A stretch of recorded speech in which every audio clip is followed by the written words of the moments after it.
नमस्कार, मैं आशीष सुमन श्रीवास्तव स्वागत करता हूं आपका इस वीडियो में।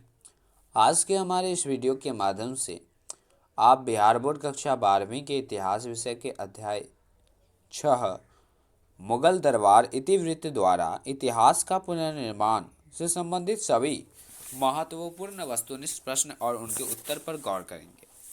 तो चलिए वीडियो को आगे बढ़ाते हैं और इतिहास के अध्याय 6 से संबंधित सभी महत्वपूर्ण वस्तुनिष्ठ प्रश्न पर गौर करते हैं। तो चलिए, पहला प्रश्न है कि मुमताज़ एवं शाहजहां की पुत्री का नाम निम्न में से कौन था। तो हम आपको बता दें कि मुमताज़ एवं शाहजहां की पुत्री का नाम निम्नलिखित में से सभी था। तो इस प्रकार से प्रश्न संख्या 1 का जो सही उत्तर होगा वो ऑप्शन द ये सभी होगा। अब अगले यानी कि दूसरा प्रश्न की ओर चलते हैं, जिसमें कह रहा है कि हुमायूं का भाई कौन था। तो हम आपको बता दें कि हुमायूं का भाई निम्नलिखित में से सभी थे। तो इस प्रकार से प्रश्न संख्या 2 का जो सही उत्तर होगा वो ऑप्शन द ये सभी होगा। अब अगले यानी कि तीसरे प्रश्न की ओर चलते हैं, जिसमें कह रहा है कि मुगल कालीन चित्रकला किसके काल में चरमोत्कर्ष पर पहुंची। तो हम आपको बता दें कि मुगल कालीन चित्रकला जहांगीर के काल में चरमोत्कर्ष पर पहुंची। तो इस प्रकार से प्रश्न संख्या 3 का जो सही उत्तर होगा वो ऑप्शन स जहांगीर होगा। अब अगले यानी कि चौथे प्रश्न की ओर बढ़ते हैं, जिसमें कह रहा है कि रज्मनामा के नाम से किस ग्रंथ का फारसी अनुवाद किया गया। तो हम आपको बता दें कि रज्मनामा के नाम से महाभारत ग्रंथ का फारसी अनुवाद किया गया। तो इस प्रकार से प्रश्न संख्या 4 का जो सही उत्तर होगा वो ऑप्शन ब महाभारत होगा। अब अगले यानी कि पांचवें प्रश्न की ओर बढ़ते हैं, जिसमें कह रहा है कि गुलबदन बेगम ने किसके आग्रह पर हुमायूं नामा लिखा। तो हम आपको बता देना चाहते हैं कि गुलबदन बेगम ने अकबर के आग्रह पर हुमायूं नामा लिखा। तो इस प्रकार से प्रश्न संख्या 5 का जो सही उत्तर होगा वो ऑप्शन अ अकबर होगा। अब अगले यानी कि छठे प्रश्न की ओर बढ़ते हैं, जिसमें कह रहा है कि बादशाहनामा किसने लिखा। तो हम आपको बता दें कि बादशाहनामा जो है वो अब्दुल हमीद लाहौरी ने लिखा। तो इस प्रकार से प्रश्न संख्या 6 का जो सही उत्तर होगा वो ऑप्शन स अब्दुल हमीद लाहौरी होगा। अब अगले यानी कि सातवें प्रश्न की ओर बढ़ते हैं, जिसमें कह रहा है कि याशा यानी राजकीय नियम किसने लागू किए थे। तो हम आपको बता दें कि चंगेज खान ने याशा यानी राजकीय नियम लागू किए थे। तो इस प्रकार से प्रश्न संख्या 7 का जो सही उत्तर होगा वो ऑप्शन ब चंगेज खान होगा।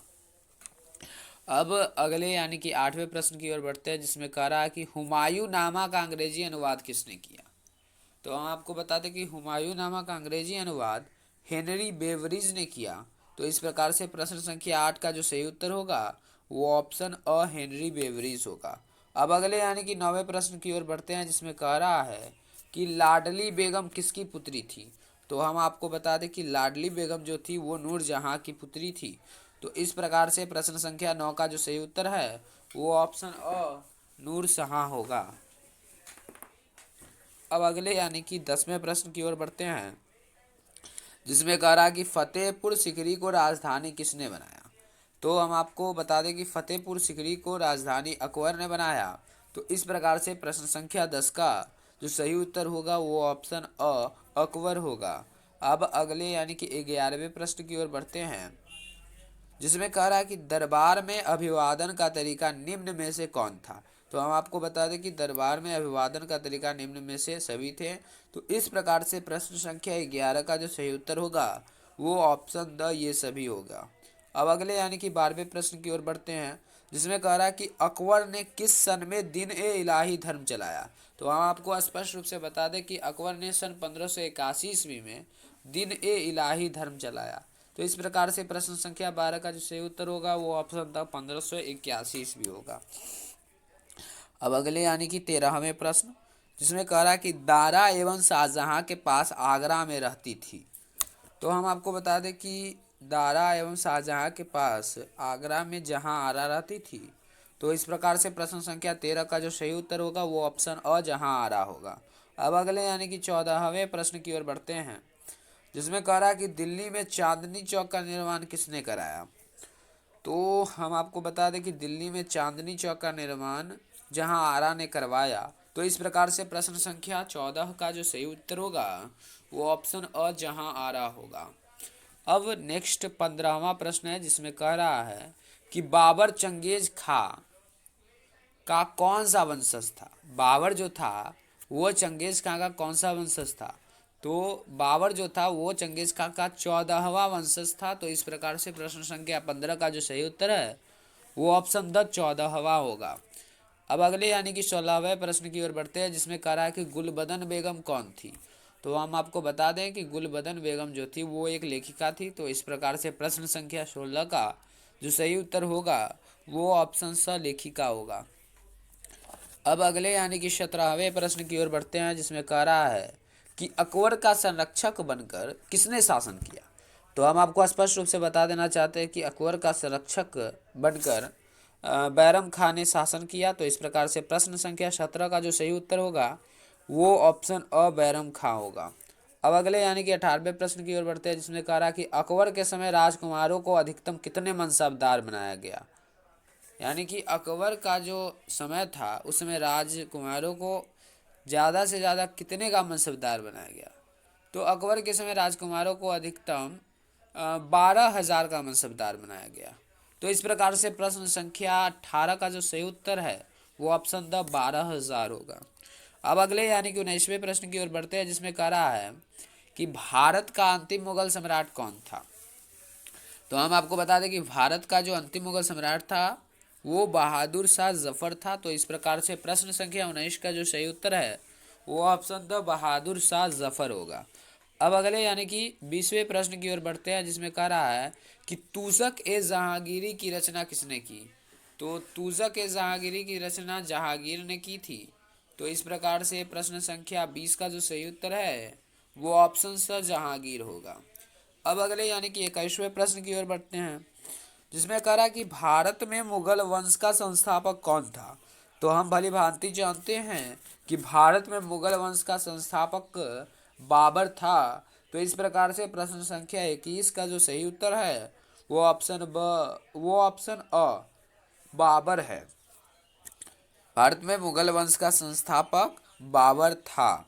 तो इस प्रकार से प्रश्न संख्या 21 का जो सही उत्तर है वो ऑप्शन अ बाबर होगा। अब अगले यानी कि 22वें प्रश्न, जिसमें कह रहा है कि तूज़क ए बाबरी किसने लिखी। तो हम आपको बता दें कि तूज़क ए बाबरी जो है वो बाबर ने लिखी थी। तो इस प्रकार से प्रश्न संख्या 22 का जो सही उत्तर होगा वो ऑप्शन अ बाबर होगा। अब अगले यानी कि 23वें प्रश्न की ओर बढ़ते हैं, जिसमें कह रहा कि अकबर का वजीर था। यानी कि निम्नलिखित में से अकबर का वजीर कौन था। तो अकबर का वजीर बैरम खां था। तो इस प्रकार से प्रश्न संख्या 23 का जो सही उत्तर होगा वो ऑप्शन अ बैरम खां होगा। अब आगे बढ़ते हैं यानी कि 24वें प्रश्न की ओर, जिसमें कह रहा है कि मुमताज़ महल किसकी पुत्री थी। तो हम आपको बता दें कि मुमताज़ महल जो थी वो आशफ खां की पुत्री थी। तो इस प्रकार से प्रश्न संख्या 24 का जो सही उत्तर होगा वो ऑप्शन अ आशफ खां होगा। अब अगले यानी कि 25वें प्रश्न की ओर बढ़ते हैं, जिसमें कह रहा है कि अकबर के समकालीन इतिहासकार कौन था। यानी कि अकबर के समय के काल का यानी कि अकबर के समय का इतिहासकार निम्न में से कौन था। तो हम आपको बता दें कि अकबर के समय का इतिहासकार निम्न में से बदायूनी था। तो इस प्रकार से प्रश्न संख्या 25 का जो सही उत्तर होगा वो ऑप्शन ब बदायूनी होगा। अब अगले यानी कि 26वें प्रश्न की ओर बढ़ते हैं, जिसमें कह रहा कि अकबर निम्नलिखित में से किस पर अधिकार नहीं कर सका। तो हम आपको बता दें कि अकबर निम्नलिखित में से चित्तौड़ पर अधिकार नहीं कर सका। तो इस प्रकार से प्रश्न संख्या 26 का जो सही उत्तर होगा वो ऑप्शन द चित्तौड़ होगा। अब अगले यानी कि 27वें प्रश्न की ओर बढ़ते हैं, जिसमें कह रहा है कि आलमगीर के नाम से कौन सा मुगल बादशाह जाना जाता है। तो हम आपको भलीभांति बता देना चाहते हैं कि आलमगीर के नाम से औरंगजेब नाम का मुगल बादशाह जाना जाता है। तो इस प्रकार से प्रश्न संख्या 27 का जो सही उत्तर होगा वो ऑप्शन स औरंगजेब होगा। अब अगले यानी कि 28वें प्रश्न की ओर बढ़ते हैं, जिसमें कह रहा है कि आइन ए अकबरी किसकी रचना है। तो हम आपको बता दें कि आइन ए अकबरी जो है वो अबुल फजल की रचना है। तो इस प्रकार से प्रश्न संख्या 28 का जो सही उत्तर होगा वो ऑप्शन अ अबुल फजल होगा। अब अगले यानी कि 29वें प्रश्न की ओर बढ़ते हैं, जिसमें कह रहा है कि आइन ए अकबरी कितने भागों में विभक्त है। तो हम आपको बता दें कि आइन ए अकबरी जो है वो 5 भागों में विभक्त है। तो इस प्रकार से प्रश्न संख्या 29 का जो सही उत्तर होगा वो ऑप्शन द 5 होगा। अब अगले यानी कि तीसरे प्रश्न की ओर बढ़ते हैं, जिसमें कह रहा है कि औरंगजेब ने अपने जीवन का अंतिम भाग बिताया। यानी कि औरंगजेब ने अपने जीवन का अंतिम भाग कहाँ बिताया। तो हम आपको बता दें कि औरंगजेब ने अपने जीवन का अंतिम भाग दक्षिण भारत में बिताया। तो इस प्रकार से प्रश्न संख्या 30 का जो सही उत्तर होगा वो ऑप्शन स दक्षिण भारत होगा। अब अगले यानी कि 31वें प्रश्न की ओर बढ़ते हैं, जिसमें कह रहा है कि शेख मोइनुद्दीन चिश्ती की दरगाह स्थित है। यानी कि शेख मोइनुद्दीन चिश्ती की दरगाह कहाँ स्थित है। तो हम आपको बता दें कि शेख मोइनुद्दीन चिश्ती की दरगाह अजमेर में स्थित है। तो इस प्रकार से प्रश्न संख्या 31 का जो सही उत्तर होगा वो ऑप्शन स अजमेर होगा। अब अगले यानी कि 32वें प्रश्न की ओर बढ़ते हैं, जिसमें कह रहा है कि स्थापत्य कला का सर्वाधिक विकास किसके समय में हुआ। तो हम आपको बता दें कि स्थापत्य कला का सर्वाधिक विकास जहांगीर के समय में हुआ था। तो इस प्रकार से प्रश्न संख्या 32 का जो सही उत्तर होगा वो ऑप्शन ब जहांगीर होगा। अब अगले यानी कि 33वें प्रश्न की ओर बढ़ते हैं, जिसमें कह रहा है कि पानीपत का प्रथम युद्ध किस वर्ष हुआ था। तो हम आपको बता दें कि पानीपत का प्रथम युद्ध सन 1526 ईस्वी में हुआ था। तो इस प्रकार से प्रश्न संख्या 33 का जो सही उत्तर होगा वो ऑप्शन ब 1526 होगा। अब अगले यानी कि 34वें प्रश्न की ओर बढ़ते हैं, जिसमें कह रहा है कि दिन ए इलाही संबंधित है। यानी कि दिन ए इलाही निम्नलिखित में से किससे संबंधित है। तो हम आपको बता दें कि दिन ए इलाही जो है वो अकबर से संबंधित है। तो इस प्रकार से प्रश्न संख्या 34 का जो सही उत्तर होगा वो ऑप्शन स अकबर से होगा। अब अगले यानी कि 35वें प्रश्न की ओर बढ़ते हैं, जिसमें कह रहा है कि मुगल प्रशासन में जिले को किस नाम से जाना जाता था। तो हम आपको बता दें कि मुगल प्रशासन में जिले को सरकार नाम से जाना जाता था।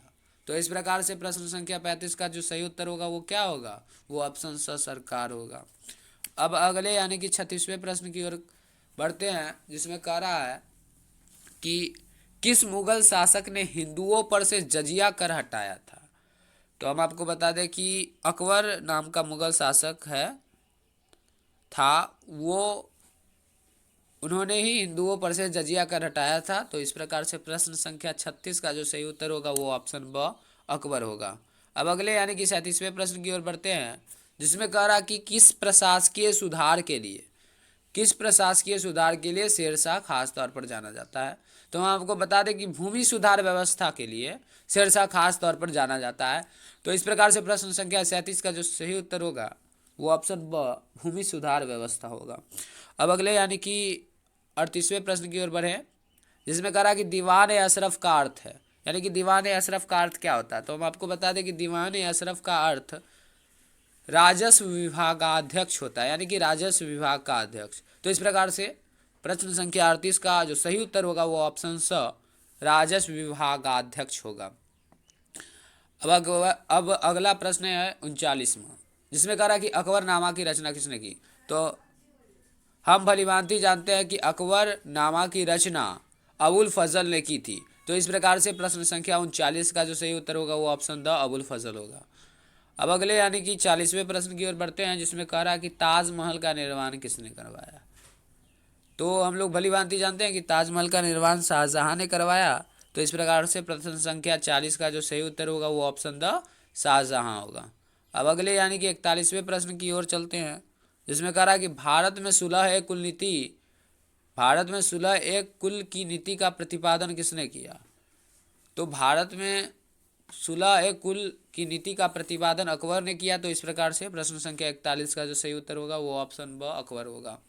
अब अगले यानी कि 42वें प्रश्न की ओर बढ़ते हैं, जिसमें कह रहा है जजिया किससे लिया जाता था। जजिया कर किससे लिया जाता था।